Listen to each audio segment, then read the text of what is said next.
I'm going to welcome Eva Sage-Gavin from Accenture back to the stage.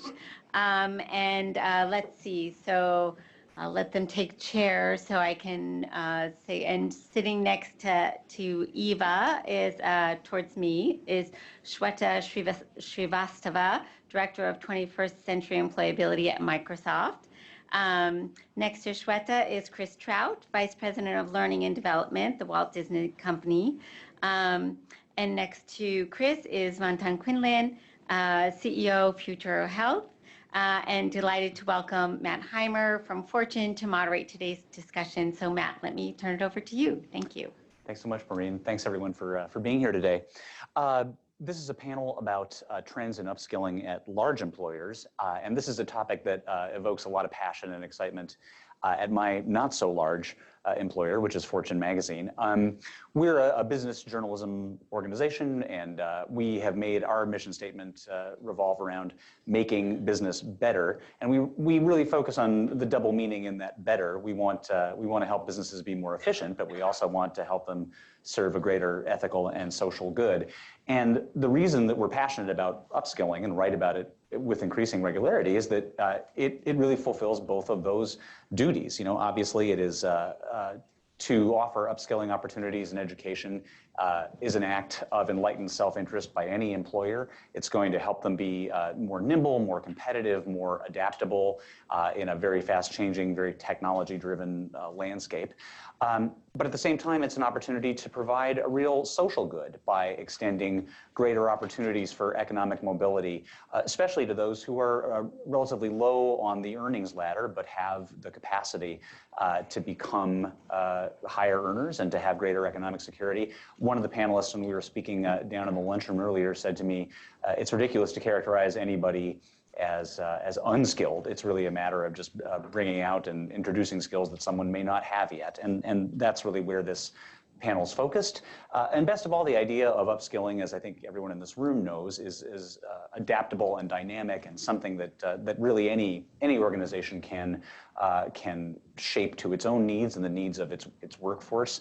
And the panelists that you're going to hear from today really exemplify that, really approaching the topic from all kinds of great angles. So I'm thrilled to be here. I also want to get out of the panelists' way and let them talk. So we're going to start essentially with some origin stories, a sense of what needs are driving and prompting the upskilling efforts that each of these companies are doing now. So I wanted to start with you, Eva, and ask, Accenture, it's a technology company, a knowledge company, really almost everybody in your workforce is almost certainly better educated than, say, I am.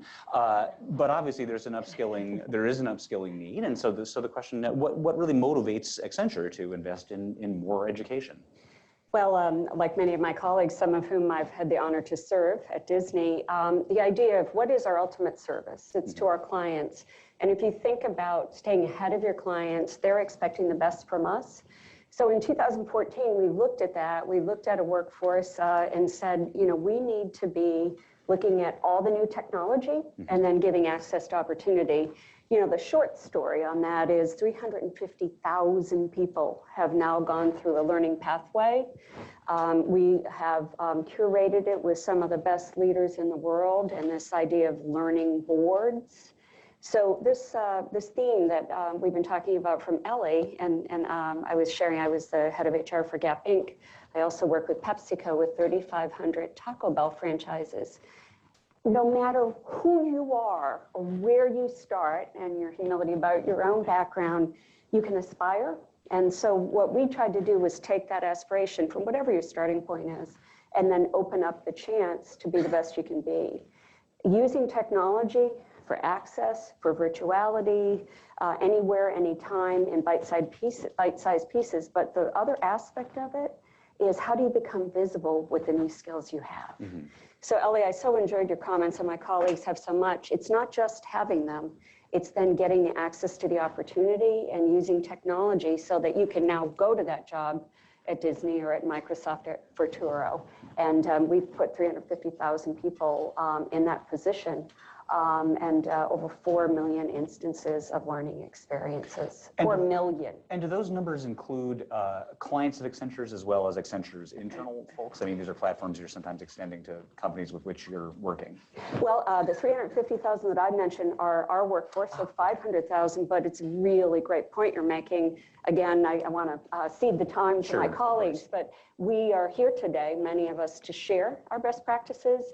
And so my colleague from Microsoft will talk about, we'll often do what's a best practice for Microsoft that Accenture can accelerate, what's a best practice from Accenture that we can accelerate with Disney. And so a lot of times we look at the ecosystem, and 350,000 is just the nucleus of what you're about to hear from my friends.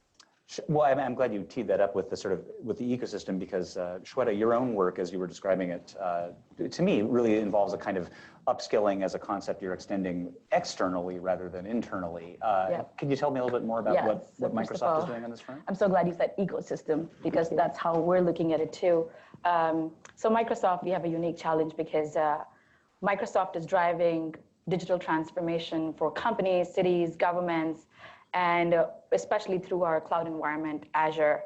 And what that means is that we need talent that has the skill for adoption and deployment of our technologies, right? Our growth aspirations are dependent on that. And so when you look at, I'm gonna give you an example and some data here.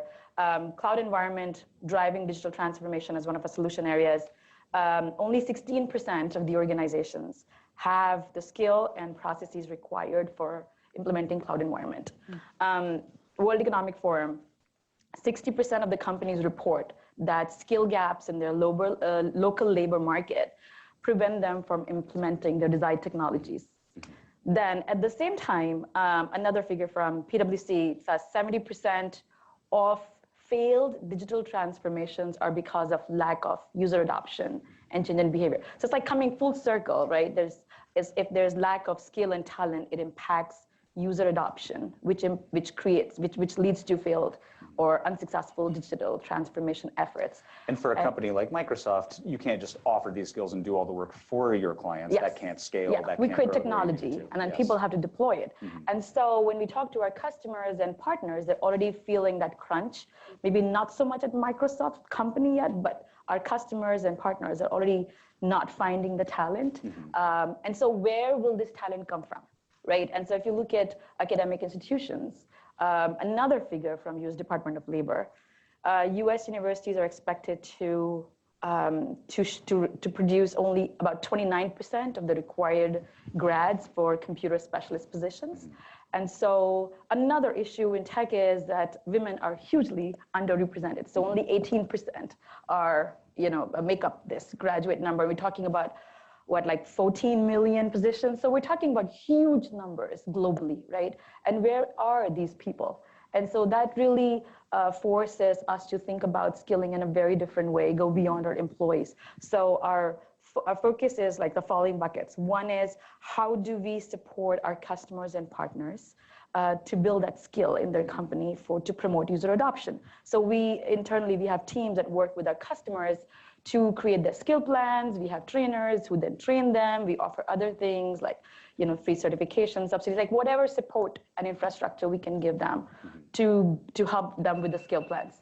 The second thing is we have employee skilling, which is in the company, where the big focus for us employee skilling is technical areas, sales capability, and managerial capability. For technical skills, it's very role-based, and it's a way for us to show to our customers, like build trust by knowing our products and solutions. So there's a lot of training that gets assigned to us on the products and solutions. The third area, which is my focus areas, which is really building the talent pipeline for future, which is where the ecosystem comes in, because we see that there's a lot of collaboration required across employers, academia, governments, workforce development organizations. And so the work we're doing there is, how do we create an engagement strategy, K through career, so K through 12, higher ed, to engage institutions, students, educators, in a bunch of ways, from content to certifications to classroom tools to creating job channels for people coming out of our technology certifications. And a really important focus for us also is how do we engage students much earlier, like, in their K through 12 journey. So they're exposed to STEM education in an interesting, inspiring way. So they pick technology as a career solution. And that on-ramp won't be as steep. Exactly, because that is probably lack of access to STEM education is probably one of the bigger reasons why we're here today. Sure. So those are like the big buckets where we are focused on thinking about upskilling. Thinking about the talent pipeline and working from your angle to develop that pipeline actually makes me think of what brings Vaughn here, also trying to develop a talent pipeline that's sort of undernourished right now. Vaughn, yours is sort of the newest of the enterprises represented here on the stage. Can you tell us a little bit about Futuro and what it aims to accomplish? Sure, happy to, Matt. But even though the organization is new, the relationships here are long time. So even Sage Gavin and I, when I was in the private sector, in the energy sector, we're amongst the 5 companies that launched Skills for America with the Obama White House. And then I went to the public sector, driving the workforce mission of the largest system of higher education in the country, which is the California Community Colleges. And so we really regrew and restructured the career technical education programs there to be more responsive to employers. And so once again, here we have an industry, the healthcare industry, that in California alone is going to be short 500,000 allied health workers over the next 5 years. And so Kaiser Permanente, along with the United Healthcare Workers, which is a labor union, have come together and committed $130 million over the next 4 years to increase the number of credentialed individuals who can come out and take these allied healthcare jobs. And what is an allied healthcare job? That might be a term that's not familiar. Yes, I figured you would ask that. Thank you. All right. So imagine if you left this room in your Uber and you got into a car accident. Now, God forbid that would happen. Imagine all those individuals touching you who would be providing healthcare. So from the emergency medical technician that drives the ambulance to you, to checking the people who check you in at the hospital, to taking your stats and your vitals and your blood, right? Everybody who takes care of you until you exit the hospital, they're all, minus the doctors, they are all allied healthcare professionals. And they're mostly trained through what we call middle skill credential. More than a high school degree, but lower than a 4-year degree, so sub-baccalaureate. Industry Valley credential, certificates, associate's degrees programs. So there's a wealth of these jobs that are in the 48K to 85K range. So they're good jobs. And what they suffer from is that they're largely invisible. And while over the dinner table, you may be talking about the nurses and doctors and the policemen and teachers and the lawyers, there's not a lot of conversation about, let's grow up and become a medical sonographer, or a radiology technician. So these are good careers, they're growing, and with not only the growing population, but the fact that we're graying, and when you gray, you have sort of a proportionally more need for healthcare. It's going to be important from an equity perspective that we all have access to healthcare workers in our own backyard, right? From an equity of healthcare. And in many backyards, you will need to grow the talent pool from those localities. So this is the issue that we're tackling. How do you grow the largest network of allied health workers in the nation? And we're going to start the work in California. Yeah, well, it's urgent stuff. Not quite as new, but still relatively new, is the Aspire program, which Chris has been leading at Disney. And of course, Disney is this, another enormous employer with an incredibly diverse range of jobs, from everyone from the janitor at the theme park to the head animator at Pixar. And so Aspire is really designed to be an education program across this whole large platform, and it just had a 1-year anniversary just a couple of months ago. Chris, can you tell me a little bit about how that got started, what inspired it, and what needs it's trying to fill? Sure. Sticking with this theme of ecosystem, excuse me, we do a lot to already care for our employees and our cast members, whether it's leadership development, onboarding, technical training, skills training, we do a lot. But it became clear to us about 18 months ago that the hourly workforce, of whom there are now about 94,000, there was something, everything that we've been talking about today and speakers have talked about and what Upskill America is all about, there was something to be done for them, not only across the nation, but uniquely for us. So what we did was set out to build a program that would provide unique education benefits just to the hourly workforce that works for Disney. And as we were doing that, as we were exploring it, I started researching education in America, and I know you all know this, right? But there is just tremendous opportunity in the education space in America. Tremendous opportunity about graduation rates not being where they are. Then you look at key demographics, they're not where they need to be on graduation rates. And then when you start looking at, okay, if you're a full-time hourly employee in America today and trying to lead a family, lead a significant other, just have a life and do your job and study, like it's hard, like it's really, really hard. So what we set out to do was create what we feel is something never been done before, a very comprehensive education investment program for our hourly employees that have two goals. One, allow them to invest for themselves in the career of their dreams. To your point, we have lots of jobs at Disney. We have lots of hospitality jobs. We have lots of culinary jobs. We have lots of IT jobs. We also have nursing jobs, as an example. We have a few nurses, though, not a lot. So we wanted to create a comprehensive program that allowed anybody that was working at Disney in an hourly capacity to study whatever they wanted. Goal number one. Goal number two, prepare people for the skills that are going to be needed for the 21st century. And I'll add one thing to this, which is this notion of mindset, right? I think it's really important when think back to when you went to school, right? When I think back to when I went to school, yes, I learned things that are on the degree, but some of my biggest learnings from what I was learning that wasn't necessarily related to the course of study, right? How do I get through a challenge? How do I get resilient? How do I work with someone that I don't know right off the bat and have to do something? So this mindset notion is really important. And I'm proud to say that about 16 months later, of those 94,000 employees, over 13% of them are participating in this program. And that's because when we built Disney Aspire, we built it to be evergreen. We want it to be constantly changing, constantly growing. Like Ellie, we partner with Guild Education. That's a great provider for us and helps us in this space. And we started off with about 100 different programs. It was really important to us that we have everything available from an education and development standpoint.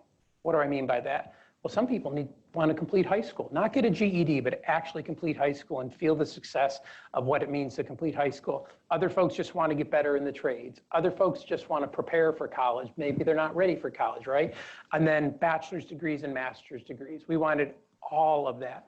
We started off with 100. Today, we have over 340 actual college degree programs from 13 different university providers. And then we have another 100 in the programs and the trades, pieces like that. And we're just super proud of it. And I'm mostly, like I can tell you all these big numbers and it's easy to throw around thousands of people, but like just last week, I was at a round table with a group of cast members at Walt Disney World. And, you know, I hear the story of this gentleman, and he came to America with $58 in his pocket and got a security job in New York City. He lived through 9/11. He was at the World Trade Center. And then he moved to Walt Disney World, went down to Florida to get to start a new life again. And he never had a college degree. And today he's going and getting a college degree in criminology not because he needs it anymore. He goes, but I want that satisfaction. I want that for my life. And those are the stories that give me goosebumps and get me fired up to do it. The numbers are great, but I'm a big believer that you work this one at a time, and by working it one at a time, bigger things come. You talked about some, as you pointed out, you got some great uptake. The numbers are really good so far. I'd love to get a chance to talk with everybody about what are the benchmarks by which they're measuring success. What are some areas where you're really seeing measurable progress, and maybe what are also some other areas where you're, where you'd like to be further along than you've already gone. And Vaughn, since you're in a newer situation, I'd love to hear about the benchmarks you're aiming for. But I'll start with the folks who've had some programs up and running for a while. I mean, so you talked about strong uptake, Chris. Where are some areas where you'd like to see the needles move a little further, or areas where things didn't work as well as you expected? Just some areas where you're seeing some learnings and room for improvement. Well, let me start with, if I could, some things that we weren't necessarily looking for, but are now seeing. Sure. So by that, I mean, if we look at engagement of our employees, we constantly measure engagement. Engagement of not only participating employees, but eligible employees and just employees at large has gone up double digits. Engagement right? with all their work. Engagement with all their work. And so it's not just limited to, right, so the term employee engagement, right, the degree to which you at work feel not only that you're giving of what's required for the job, but you're giving discretionary effort. You're putting in more than is expected, and you're not doing it because you have to, you're doing it because you want to, right? So employee engagement up by double digits. Another measure of success for us, the company is supporting me for my future development, up by double digits. And then interestingly, a question like around the company cares about my well-being, up as well. We weren't trying to solve for those things. We were trying to, like I said, just invest in people, and it's wonderful to see ripple effects like that. The big work we have to, and we're seeing other positive things, whether it be reduction of turnover in key roles, acquisition and people coming to the company and saying that Disney Aspire is one of the main reasons. It's one of the top 3 reasons that people come for a job at Disney. We didn't plan for that either, but we're getting it. All you got to do the work now is career and all the measures related to career. Go back to why they're doing this. Like, so how do we track career? How do we do pathways? How do we line people up with different abilities? The education providers that we're using today, some already had pipelines into our company, others are brand new. So how do we set measures for those and really drive that career measure? Sure. Shweta, how about you? Where are you seeing? I mean, you're looking outside the company rather than inside, Yes. but what are some benchmarks that you're watching closely? So that is where we're focusing, and we need to have a more robust and crisp strategy. Because if you think about customers and partners, Microsoft has a lot of data. Microsoft, along with LinkedIn, we just sitting on a lot of data. Sure. But so you know who your customers are. You know, you have all that data on who needs to be skilled and where are we with respect to completion of skill plans and training people. Where we don't have data is and a structured strategy that you're working on is when you talk about the world at large, right? So when you talk about educational institutions, when you talk about K through 12, when you talk about workforce development in general, and we want it to be really scalable because the mission of the company is to empower every person and organization on the planet to achieve more. And that was the aha moment when I joined Microsoft. Scale means anybody on the planet should be able to use it. So we're doing a bunch of things. One, where we want to focus more and more on the education sector. And we've been present in that, but there's been like different teams working on that. So we've got a bunch of different offerings. And how do we pull it all together to have a front door with a very clear strategy, very crisp messaging for the audience, a very connected experience, not different for different audience across this journey, but like a very robust career path, learning path for different career pathways, kind of ending in our certifications and having an expertise and preference for technology. And then how do we create job and employment opportunities? So like an end-to-end strategy is what we're working on. And then on the workforce development side, scale is really important to us, especially with these developing areas like AI specialists, and there's not enough clarity on what those skills mean. So a few partnerships that we recently got involved in. So we have one partnership with General Assembly to train 15,000 people on AI skills over the next 3 years. Then there's Open Classroom for another 1,000 people over 3 years. There's Springboard, another 3,000, and these are global, right? So we're reaching different sets of audiences. Their different models are different, business models are different, but we're trying to create reach and build, I would say, expand the talent pool beyond what already exists, which includes people who are trying career transitioners, trying to reskill, which includes people who are trying to upskill, move from data analyst to data scientist to big data management. So, getting those pathways, the credentials that are valued in the industry, and have a better sense of our audience. We really want to build more and more partnerships to scale, so we could work with our content certifications, but have our partners go out and train more and more people. That's what we're after, and it's a mammoth effort when you when you think about the numbers, and then there's an inclusion aspect of it, because being a technology company, you hear the leaders talk a lot about automation is driving a lot of this disruption. So it feels like we also have an obligation towards the society, because one of the things that we saw recently in a McKinsey report, I know I throw a lot of data, but that's what we see all day. But by 2030, we're expecting about 375 million people will change their job categories because of the disruption caused by digital transformation, AI, machine learning, all of this automation. And so how do we play a part in getting people to have the skills that's required for sustainable employment opportunities in the 21st century? So those are a big focus area where we feel there's a lot that needs to be done, and through partnerships and a scalable offer for these different stakeholders and audience groups. Sure, and it has to mobilize a lot of people outside of the private sector too, I think, probably to reach that. Yes, that's the ecosystem part of it. Yes, exactly. The pathway issue, I know, Eva, I know we got to speak a little bit earlier, and you were talking about trying to build clearer pathways and stronger pathways and more inclusive pathways. What are some of the benchmarks you're watching to see how well that's working, and where do you see areas that need improvement? Well, building off this idea, there's two words that we think about, and it's the phrase you've been hearing, inclusive growth. Think about it just for a second on the numbers we've been sharing, but first graders that are going to be entering in the next 5 years will end up in roles we can't even imagine today. So these big meta themes about resiliency, lifelong learning, access to opportunity, we talk about 75 million jobs being impacted by technology and 130 million new ones.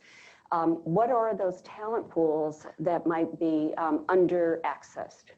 And one of the great equalizers about technology, and this is what we do all day, is you can actually see people for full skill sets. So we've been using great examples, but just let's do a really practical example. To the extent that you enter a program, and let's say it's on artificial intelligence, and you actually are taking experiential learning with any background, maybe you stop at the basic level, maybe you go to mastery, and maybe through this democratization of learning, you go to expert. Well, I'm now looking to fill my team to serve a client need. I can go out using technology to say, who are all the people out of 500,000 that are expert? It doesn't matter what their zip code is, if they're male or female or anything else. And I'm really pleased to show you the facts of that. Accenture has committed to be 50% female by 2025. Let me say that again. Yes, across the organization, 50%. But let me say something even more powerful. Today in Davos, Julie Sweet is our Chief Executive Officer. You know what she did on her first day, September 1st of this year? She published her learning boards of how she went from a legal career and an expert as a securities attorney into Accenture, and how she learned over the last 10 years running a huge part of our business and earned the right through continuous learning. And so those actions speak louder than words. Sure. Atina, our head of artificial intelligence, is a woman. I lead a multi-billion-dollar client-facing practice. I think you can tell that I'm passionate about that. So, back to, I started in technology in the 80s as one of the first females in technology through Xerox Corporation. Back then, it was a wide open field. If we get narrow and say it has to be a computer science degree from these 10 institutions, I'm going to be out there saying, here's 100 other places to go that my friends and I have identified. I've worked for presidents with no college degree. Retail is a great equalizer, that are extraordinary, and they will learn for the rest of their lives. So inclusive growth, let's go places that other people aren't. Let's use technology to get people to be seen for all they have to offer, and let's not exclude anyone just because they didn't go through XYZ as a path to get there. That's a great Can I lesson. just add to that, because I think it's so important, inclusive growth. I think the other thing to think about beyond just upskilling, like what are the other talent models, right, that allow for these people to get more experience and come into the mainstream. As an example, Microsoft has a partnership with Upwork. So to engage them in different projects, and so it's a partnership, legally validated and everything. So it's a single sign-on for us. It's really easy. But so as I work with these freelancers, they're all over the globe. They've taken, like if I work with them on Microsoft-related projects, they've taken these certifications from self-paced courses on Microsoft Learn and taken the certification, and then they're there. They're sometimes in cities and countries where there are not a lot of jobs, and they're taking care of their parents. And I mean, the point is that they have the skill to do the job, and that's all that should matter. So if we can't hire them full-time, there's so many other opportunities, but are we open to them? And there's an organization, Summer Source, they were, I'm sure you know about them, they train refugees on technical skills, and then you can give work to them, right? And so there's so many different ways to give them experience that would bring them into the mainstream careers, and at the same time solving your talent shortage needs. So I guess today it's about continuous learning and always keeping, I think, our minds open to the possibilities. Yeah, absolutely. And I'd be terrible if I didn't mention that partnering together, we reached 3 million people, 600,000 in the US through Skills to Succeed. Knowledge is access, it's opportunity, it's resiliency, it's hope. Absolutely. And so a lot of us spend our time, we have Workday here as well, just transferring that knowledge into the community so they know where to go, and then how do they become visible as a gig economy or a liquid economy worker in the way that they can be. Absolutely. I'm seeing a parallel opportunity. I mean, there's so much growth in technology. There's also so much growth in healthcare because of exactly the trends that you were talking about earlier, Vaughn, and the graying of the community. But I can also see a similarity in that sense of, as you were saying, no one sits around their kitchen table and says, oh, I really want to be a medical stenographer. There may be a talent pool out there that is fully qualified to do these very good jobs that are in allied health, but they don't necessarily know it. They might be intimidated by the thought that those jobs are only available to someone with a medical degree. So as you're building your organization and kind of getting started, I'm wondering, given the breadth of your opportunities and given what you can learn from other upskilling efforts, what are some of the thoughts that are going in your mind as you try to build this pool? What are some of the strategies you're hoping to implement? So healthcare is highly credentialed as an industry. And so if you can imagine, if you have no credentials, no interview, no job, right? I mean, so where you put these pathways and who comes into these pathways will be really important. So we have an operational goal to get to 10,000 new credentialed workers for Futuro Health. And when I say that, part of the inclusive growth is opening up the pipeline, right, to communities that normally wouldn't access it. So as part of our rollout this year, we're going to be working with United Healthcare workers who had done a good job enrolling communities into the ACA for health insurance, and they want to get on the community, take word out about these good jobs.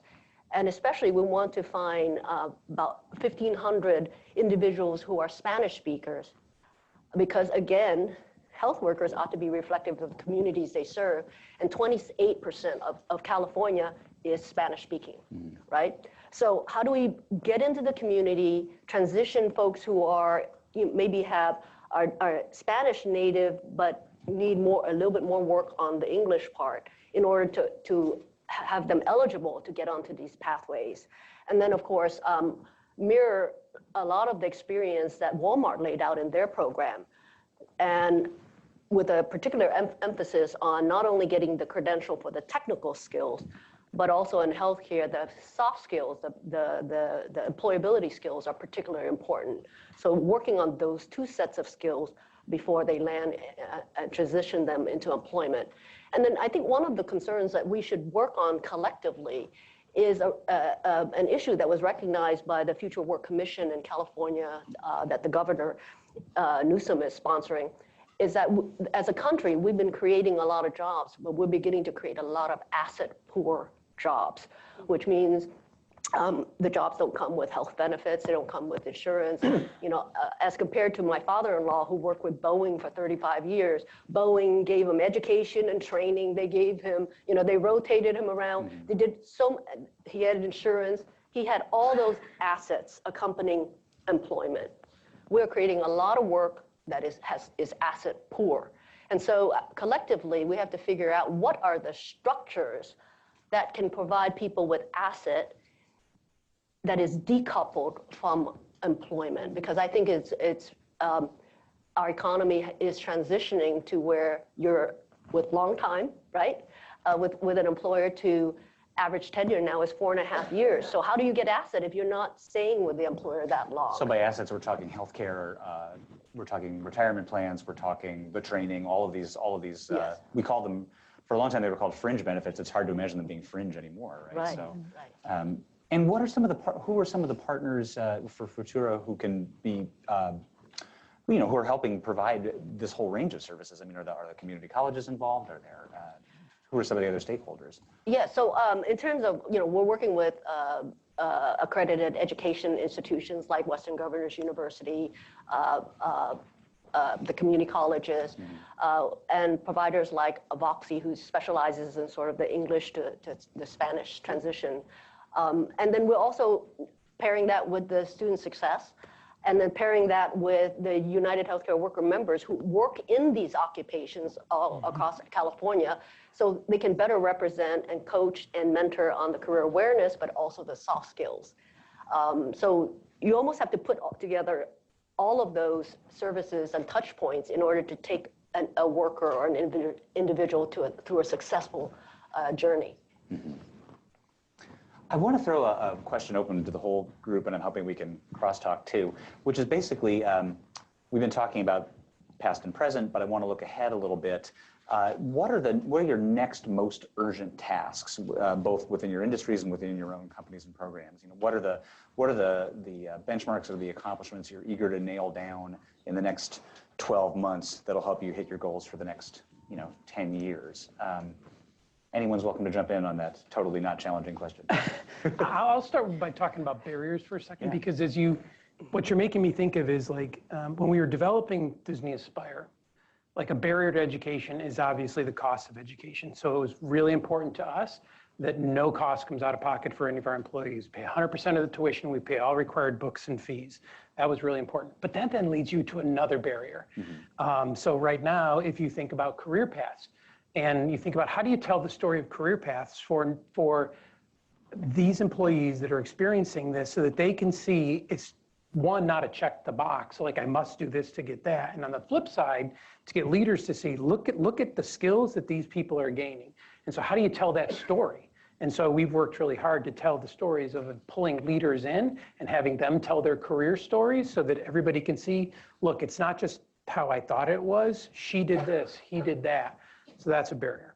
The communities is a barrier that we're working on today. The communities themselves aren't a barrier, but the barriers our communities are facing, right? You hear a lot about broad-based economic, broad-based social responsibility or broad-based inclusion cannot sync up with economic prosperity, right? And yet we know your zip code can determine how much you have access to things, how much you can grow into. Well, let's bust that. Let's bust that. Let's be invested in our communities in ways that we can see that our employees gain something while they're working and that helps their community at large grow bigger and stronger. These are way more complex barriers, and I try to think of them today of ones we must work on at the same time is that we are working on something that's more right in front of us, which is giving employees skills. I don't think you can separate the two. It is a big ecosystem, and we've got to be investing in all of it at the same time. I have a personal passion. I've had the honor of serving on C-suites and opening the return on investment discussion and the data-driven discussion to what's possible. So 2 years ago at Davos, we launched a research study, Reworking the Revolution, and 97% of C-suite execs have a business investment plan. We saw the majority of employees want to be invested in, but only 3% had a workforce plan. And so everyone in this room and everyone live streaming with us gets it. My mission and my passion is to bring that high ROI competitive advantage of unlocking potential to C-suite and board leaders. And the good news is they are on it. There's a lot of surveys of board directors, and talent talent resiliency, talent capability, and lack of talent has made it into the top 10 list of every board director survey as either the unlock for global competitiveness or you'll fall behind. And so I like to go to the positive, the pull strategy, which is the stories, the individual examples, the pathways, but then support it with good economic data. Yeah. So stay tuned. I've been working on a little research project with my friends at Accenture. It'll be ready in March. And I think, CEO tenure is down to 4.3 years. I think that we have an opportunity to get to our CEOs and to our board directors and show them brand new pathways of problem solving, because we're going to lift the ecosystem. Yep. And we're going to literally create new employment models, new education models, new access to opportunity models. And I'd like to see future 10 years from now where 97% of all employers have a talent plan to unleash potential. Mm-hmm. I like that a lot. And I hope, if I can editorialize a little bit, I hope to see that talent plan doesn't necessarily focus just on competing for the talent at the top end of the spear that designs the hot product. In other words, it's not just a competition for the best educated top of the ladder talent. It's a competition all the way down. Absolutely. Ecosystem. And it's exciting to hear about initiatives coming across the other way. It's interesting, 4.3 years CEO tenure, 4.5 years at a company now for rank and file. So see, we have more in common than we think. But this is, please go ahead. So I know we're going to be focused on the bread and butter and setting up those pathways and the mechanics of the pathway. But like when we're thinking ahead, really what's happening is a lot of our public policies and structures have been set up for a day when it was education and training was a one-time inoculation. Get it up front, get it early, get as high as possible, and hey, that carries you. But the reality, especially, Microsoft and other companies would really understand that education and training is now becoming a set of booster shot, right? You got to get it often and frequently. But the question is, who pays? This goes back to this question. If the public system is highly strained with financial aid debt load just going, up off the chart, then there's not enough money. Many people will say, well, it's the employers who should pay. But if you're not staying with the employers for more than 4.5 years, then it comes back to you as an individual to pay. And again, I would say that the structures that we have in existence today are inadequate to pace with the economy that is to come. So when I was with the National Governors Association discussion, we were talking about, we have the 401k where companies can pay into it and it's portable with you over your lifetime. Why can't we have a 529C, a continuous learning account where companies can pay, but it goes with you? Mm-hmm. So this is this idea of portability of assets. How do you build asset even if you're not staying with an employer very long? And so I think it's a good time for experimentation for the entire country. We've got to rethink all of these structures so that we as individuals can actually pace and keep up our skills. Just to that point, if I could, I think the whole definition of developing your workforce or the workforce is changing and has to change even further, right? And how we measure investment in the workforce, and we don't just link it to not only the job today, but even a career with an employer. How do you go bigger than that? And how do we just continue to push on what it means to truly develop a workforce? Because where we are today is not where we're going to be 7 years from now, and we better be doing different things. And is that more urgent to have those sort of credentials that are transferable from employer to employer and maybe even from profession to profession? Does that become even more important if you're, say, more making a middle class or working class income? Because presumably we've all had senior posts at our employers, and so another employer will take a chance on us having a certain skill set. But if someone has a sort of maybe more generic job title, is it harder? Do you need some kind of universally accepted credential to make it easier for other employers to see, oh, this person has the skills that I need? Whether it would be a credential in sort of a certain kind of coding or AI expertise, or a credential in a medical field or a management field. I mean, should there be more focus on credentials that are short of a college degree, well short of a college degree in terms of expense and effort, but that a worker can still carry with them as one of these assets that's portable? Is that something that you're encountering in your work? Open to the table. So portability is very important, but the stackability is equally important. Yeah. So, I mean, if you think of what is happening in our economy right now, so like if you, the Ubers and the Lyfts of the world, it's really, the algorithms are matching us with work, right? So who else does that? Well, right now it's the middle manager. So if you extrapolate it into the future, is it true that, could it be true that the algorithm is going to be our middle manager? In that case, the algorithm can only read data.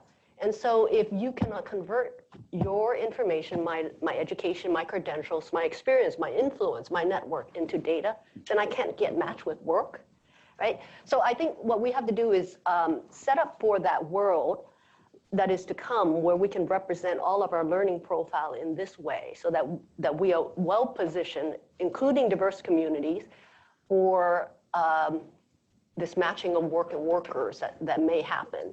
But the converse of it could be very good where, let's say the health occupation is going to be shifting, then could the data science actually reach out and say, hey, you 100 individuals, you have the closest profile to what we need. Can you come in and get this new stack of credential? And that would be a much more proactive way of building a workforce rather than sort of the kind of tail wagging the dog aspect that we have right now. That sounds like an agree. opportunity for LinkedIn, among other Yeah, things. I agree. It's more stackable than, this or that, because as an example, if you look at somebody who has skill in cloud computing, right? And they could be working on Azure, which is Microsoft, they could be working on AWS. But that's the next layer, right? If they understand cloud technology and the different aspects of it, the other piece of it is stackable.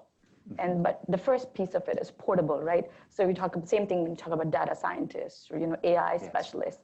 It's the tools, the foundational knowledge, and you can always stay current with those stackable credentials. And then there's a soft skill element to it, too, transferable skills element to it, right? I mean, like critical thinking, problem solving, and growth mindset, and all of that.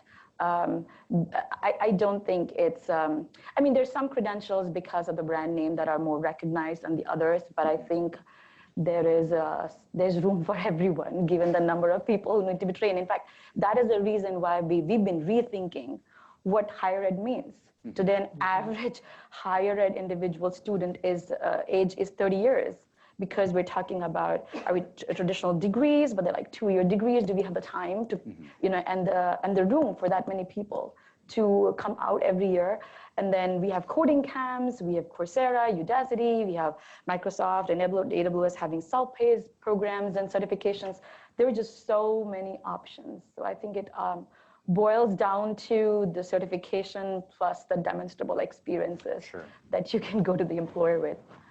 I'd add 2 words, visibility, and this whole idea about gamification and currency. Some of us have heard about Top Coder, HackerRank, but imagine we were all in an ecosystem, right? We have very diverse employers with over 100 years experience on the stage, and we were able to access 1 billion records. My colleague in the audience, Carrie from Workday, and I volunteered our time to sponsor Hacking This Problem with a group called Unreasonable Future.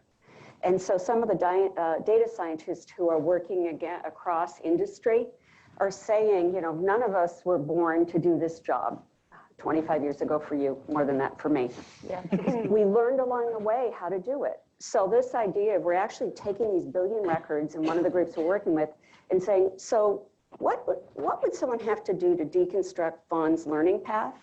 And then who are people that look like Vaughn that with investment could actually be a CEO? It's incredible. And we now have that through our partnership. I'm waving at my friend Carrie for those who are watching the live stream, where we are running that data science. So a lot of times I'll come into a client and they'll say, here's my problem. I have this many engineers retiring in 36 months. There's a 29% pipeline and I'm in crisis. And we get to open up these data pathways to say, well, we're not going to depend on just this channel.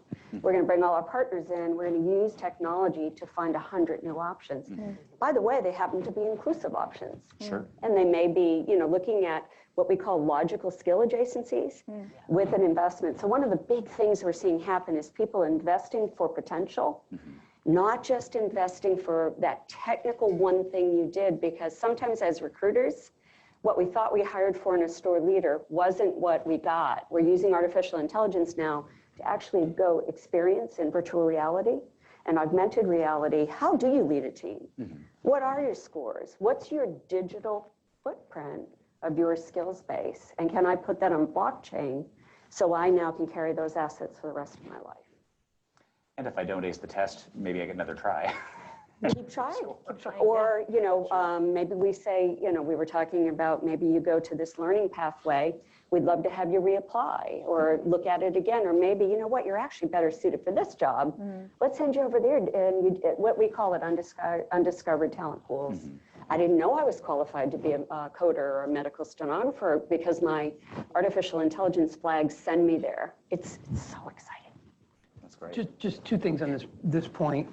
I think there's something to be said for, as a company, when you say to your employees, either explicitly that I believe in you, I believe in your future. And by the way, anybody can do this, right? If you're a small business owner, if you're a small, how often do you say to your employees, what you're doing is helping our business grow. What you're doing is helping our clients be successful. And then say, and how I've seen you grow and change is this. All of us can do that day in and day out. When we do it at scale at big companies, the soft skills, the human skills, if you do any of the research about where things are going in the future, they're going to be just as important, perhaps more important than the technical skills. That does something for people. That opens up pathways. That gives people, think back of your own career, think back to mine. There's skills that I'm proud of, but more than anything else, you think back like, wow, when she said that to me, it really made a difference, and that propelled me. So I think that's huge for employers to say that and be transparent and be open. Now, on the technical side of things, because that helps employees make leaps of faith, right? That helps employees go somewhere that they might not go otherwise. Then on the technical side of things, we have another program called Code Rosie, where we are intentionally investing in the development of female engineers in the STEM field, and being intentional about saying, by the way, the only people that can come into this are female individuals who aren't involved in technology but want to get involved in technology. Sure. Right? And then just they dive in, and they can play with it and learn, make mistakes, and then eventually, you know, choose to be successful, choose to leave, to your point about portability, or choose to stay. Yeah. A lot of great stuff to go with. We're going to throw the floor open to questions from the audience fairly soon. Before we do, and I also want to remind anyone who's watching us in the live stream that they can send questions to us by tweet with the hashtag Upskilling. Sorry, make sure I got that right. Yes, hashtag Upskilling. Before we do that, I have one sort of speed round question for each of the panelists, and I'm really looking for maybe a 2-sentence answer from each, so forgive me for that artificiality. But the question is, if an employer were to come to you and say, I want to get my own upskilling program going, what is the one piece of advice you would give to them? And I'll start with you, Vaughn. I'd say plug into the ecosystem. Don't start from scratch. Nice.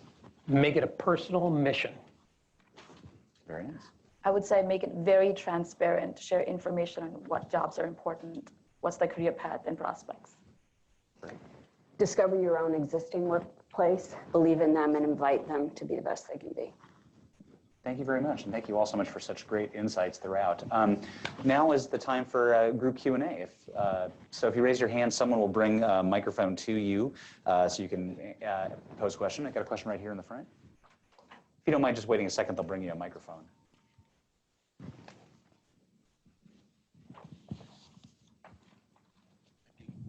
Thank you, panel. Excellent discussion.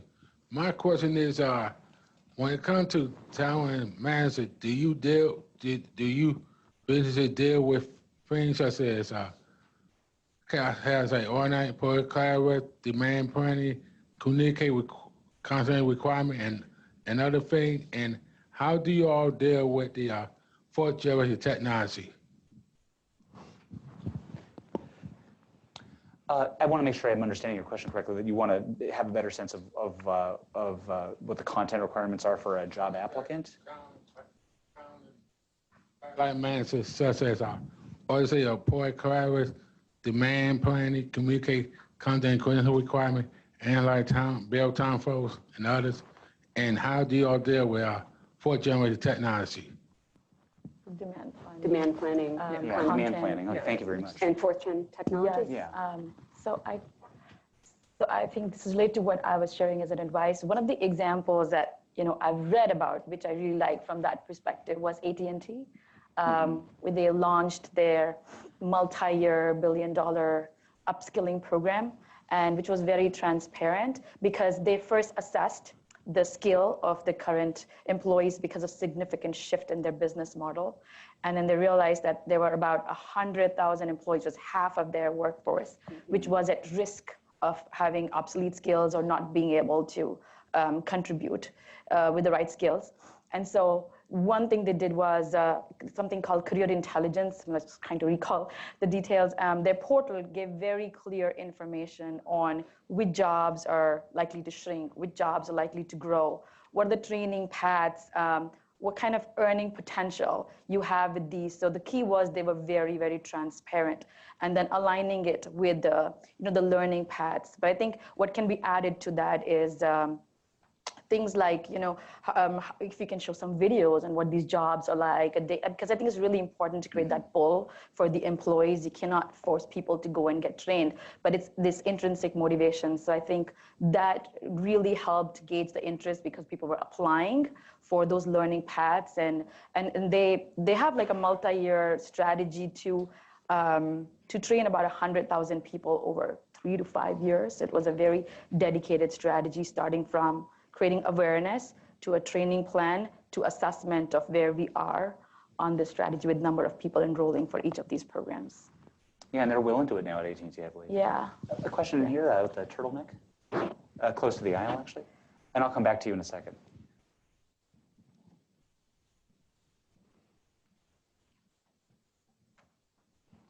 Hi, my name's Pat Alper. I wrote a book called Teach to Work, and it's all about mentorship. I'm curious what role mentorship plays, not only in sort of deploying your own teams to help within your company and within your sort of 8th through 12th grade schools in your communities. What roles of mentorship do you play? I'll just speak for a second. In certain of our programs, like the Code Rosie one I mentioned, mentorship is intentionally built into the design of the program. Others, if you were at Disney, you would obviously think of being a creative organization. Disney's also a very relationship-oriented organization. Relationships, we have so much organic mentorship that occurs. It's a really important topic for us. And then in Disney Aspire, we organically look to facilitate mentorship by making leaders available to employees to talk different careers. We don't say it has to look like this or it has to look like that. We want the leader to be, we want her choosing to be invested in that individual. And then that's something we're looking at to do at scale in different ways going forward. Does Accenture have a pretty elaborate or a pretty well-instituted mentorship program too? Absolutely. In fact, it's a little bit different than other organizations in that we actually have career counselors. Mm-hmm. When you think of these really agile liquid workforces, you might work on a project for 6 months and then a different project. So by the time the year is over, you've interacted with 10 different sort of project or team leaders. And the idea is this combination of career counseling skills, mentoring skills. But thank you for your book, because there's another aspect. We've been talking within our ecosystem, there's community. And so Vaughn and I have been involved, as we've said in this, it's working with National Governors Association and helping organizations that don't have the assets we have to open those channels. I worked on the Women on Board Initiative 2020, which was to open up pathways. And I teach at Cornell University and Santa Clara University for the Women Corporate Board Ready program. Not everybody has a board like Accenture that is so highly diverse. So the idea that whether you're that 18-year-old and that youth that doesn't have the GED and wants to start at Disney as a cast member, or many of the senior women I meet who are desperate to get on their first corporate board, I think many of us are opening up our ecosystems and we're hacking the old models to give this new pools of talent. And by the way, the US hit that goal. They exceeded it. So let's be, step one. Yeah. More than 20% of boards now are represented with women on them. There's a question here. Oh, hi. Yes, I'm here today representing a workforce development and sustainable wage task force in central Pennsylvania. And I still very much from our community lens see this as the best kept secret. We have scores of high school students with talent who don't know about these career options. And so if we think about households all across America and the conversation going on in those homes about what the teen is going to do next, and imagine you having a teen in your house. Are you thinking about college? Here is an option. Or no, go work for an hourly wage at these local corporations and follow that path. How would you be talking with those teens? Well, it's interesting. That's what we're trying to crack. But we've, as our initial research, we realized when we create personas that influencing kids throughout this journey, parents are big influencers. We actually got parents as one of the personas, apart from students, educators. And so we want to engage them in a variety of ways because they care about different things, right? Somebody may care about the environment, and technology is a great way to do something, what you're passionate about versus, your interests in numbers and analytical, whatever. So we're trying to create a campus program for schools as well as higher ed, where they have more opportunities to understand about what these careers are, what do you get to do, interact from a mentorship perspective from people from Microsoft and other tech companies, educate teachers on this and give them more opportunities. And like I said, use on a platform things like day in a life videos and all of that. And then we've also been thinking, it's very, very new. We were just discussing it last week. How do we engage parents? Like what would be those touch points where we can give them more information on what these careers mean? What do they get to do? What are the career prospects? Because they're the really big influencers for that group. Mm-hmm. So maybe when we talk next year, I'll have more to share. But what the point I'm making is it's a big one for us that we want to think about in terms of inspiring them to pick this as a career option versus, hey, what do I do next at this juncture? Can I add to that? So the hardest part about the career awareness is looking around the corner, right? Especially for the youth. And so even if you look at healthcare, for example, the big trend is that healthcare is going to move out of the hospital into the home. So maybe now, the jobs now, for example, medical assistants or a licensed vocational nurse, that's more of the care of the patient, right? But when it starts to move out to the home, all of a sudden, you now have to learn how to use sensors and fix like batteries out of apps, things that is technology integration with the team that is centralized, with the doctor team that is centralized. So now all of a sudden you have IT skills combined with your normal healthcare patient skills. And then the third thing is now you're working in somebody's home. So now you have to be extremely culturally competent. Is that closer to the skill set of maybe the folks like Best Buy who went into your home instead of the skill sets today, right? Yeah. So this is going to be the biggest challenge. Is like, how do you look ahead? Because these jobs are all shifting because of the availability of technology. And so the best thing we can do is just begin to look around the corner and make some guesses in terms of the types of skill sets that are more valued versus less valued, and beginning to make sure that the digital literacy, for example, is always there, right? As well as some of the traditional things in workforce development. There's a question over here, and I'll come back to the side of the room. Hi, my name is Nikki, and I'm with the U.S. Chamber of Commerce Foundation. First, I want to say, Vaughn, thank you for bringing up the point about the financial aspect of education and the barriers there. I was actually at the NGA meeting when you spoke about that. So it's great to see you again. Eva, you brought up an interesting point about the statistic of the life cycle for CEOs today. So my question kind of goes through that as we have a more mobile workforce and we have leadership that's changing. How do you build into kind of the sustainability or the core competencies of an institution like a business, the importance of investing back in your workforce when you have changes in the leadership? So how do you build that so it transcends beyond the kind of initial kind of spark of that? It's such a wonderful question, and I'll get right to the point. Metrics, visibility, transparency, and authenticity matter. And you've been hearing the dialogue around us. I mentioned board directors now have it, many in their top 10, many in their top 3. I recently attended a CIO conference where I could have thought I was at a chief HR officer conference because the CIOs were saying, I can get capital. I can't get the talent to fill the rare jobs, and I'm not achieving the diversity goals. And so what a lot of people are pursuing is more of a stakeholder scorecard than a shareholder scorecard. And you're hearing a lot about that, but I get to partner with amazing CEOs who are saying, whether they're leading Walmart or they're leading Accenture, or they're leading Disney, that everybody goes home at night and speaks to the people that matter to them. And they either said they had a good day or they didn't have a good day. And most of us are the duality of employees and consumers and influencers, and now it goes on social media. Yeah. So this idea of balanced scorecards, full stakeholders, and if I can just get one more idea to answer your question that I'm working on, I'm really excited about. What is the scorecard of a responsible business that actually looks at the humans, right? And it's not you're diverse or you're successful. You are inclusive growth because you can get the best talent who see you as an appreciating capability. There's no barriers to your proceeding to be the CEO or to be the head of talent and organization. So those are the three big ideas. Responsible business is changing the scorecards, stakeholders versus classic shareholders, and then transparency and authenticity, because your employees are going to tweet about it anyway. You might as well set the stage and then report it out. Is that fair? Can I just add one thing to your scorecard point? Yes. I think thinking of a social scorecard is another big important aspect of things. Make a definition of your social scorecard. As a company, choose to say, my social scorecard includes our impact on this community, includes how we're investing in the workforce, and includes so-called soft things, and make those soft things hard.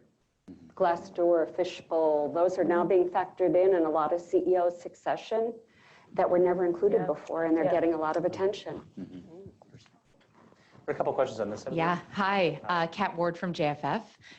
Thank you for sharing stories of what your companies are doing. I'm curious if there are stories or case studies from companies that weren't represented that you would be able to share with us. What inspires you? Whose work are you trying to steal and bring home?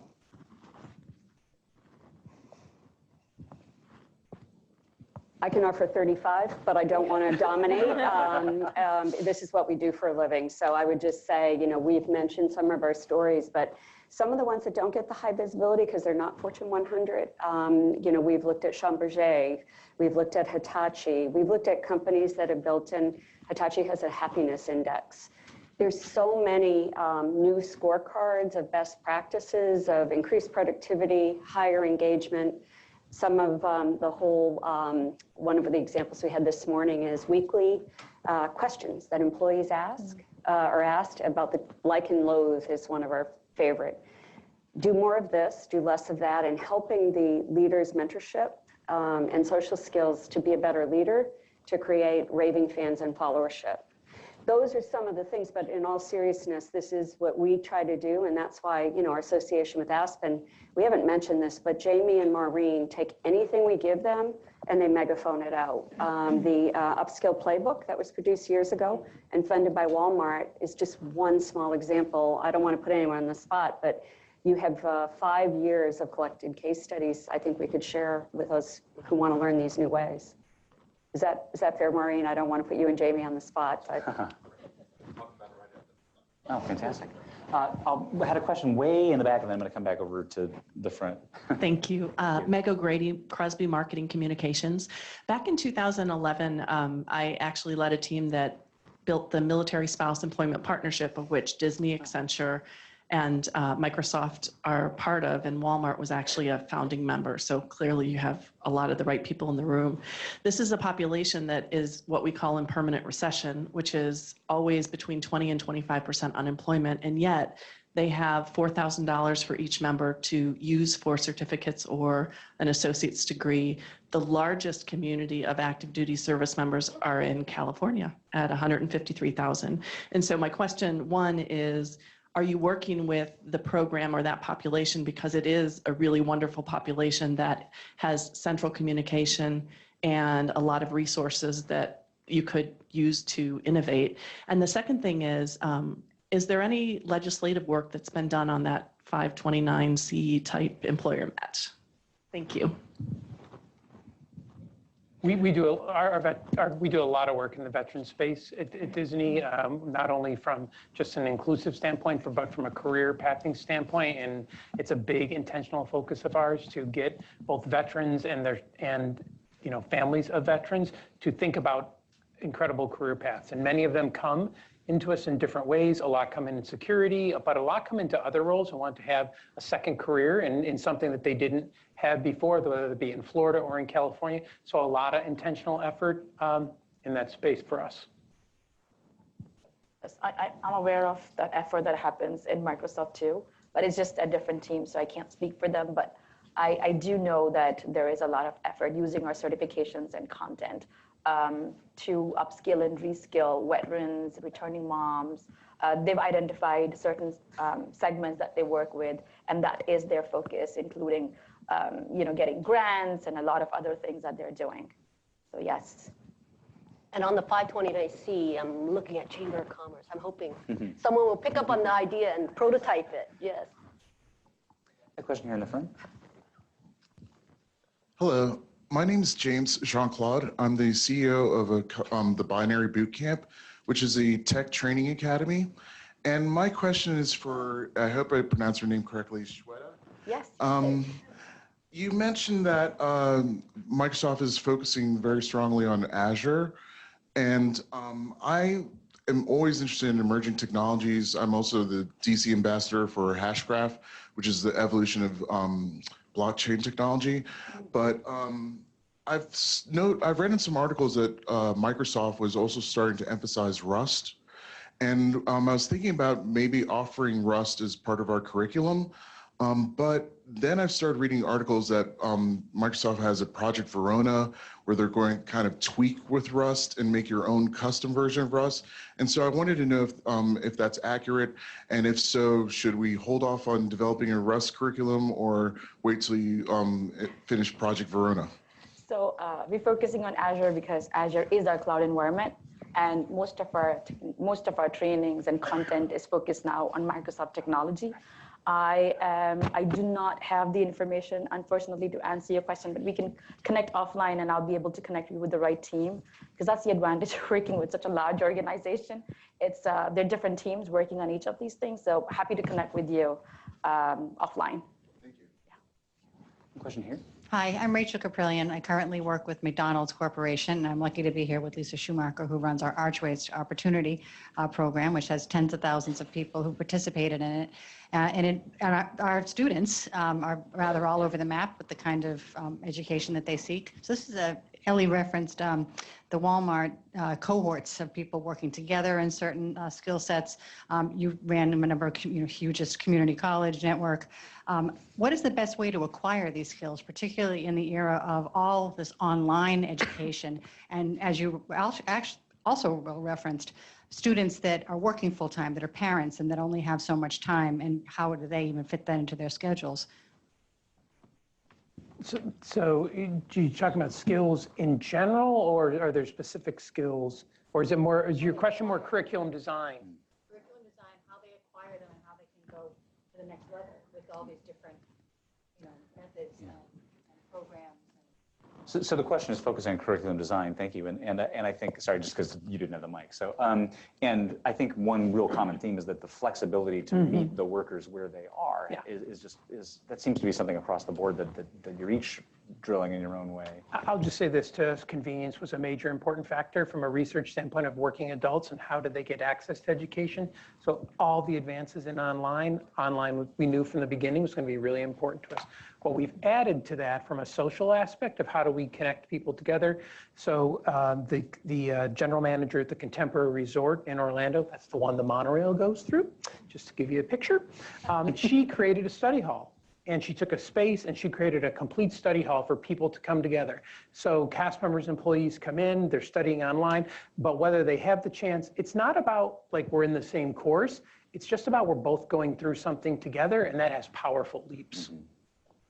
I'm afraid we've reached a stopping point, but the idea that we're all going through something together is a great note to end on. So thank you to all of our panelists. Thank you to the Aspen Institute, and enjoy the rest of the day.